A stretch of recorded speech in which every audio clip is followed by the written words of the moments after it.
नमस्कार दोस्त, प्रणाम। हम आप सबके छोटे भाई राहुल यादव।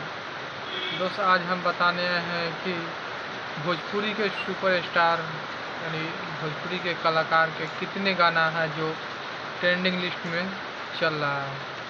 दोस्त, बात किया जाए तो ट्रेंडिंग लिस्ट में जो 3 कलाकार का वीडियो है, नीलकमल सिंह का एक वीडियो है 5 नंबर पर ट्रेंड कर रहा है, और उसके बाद है सिल्की राज का वीडियो भी ट्रेंड कर रहा है 20 नंबर पर, और अमित आसिफ उस डीएम मतबन पोछा मार, इसका भी ट्रेंडिंग में वीडियो है।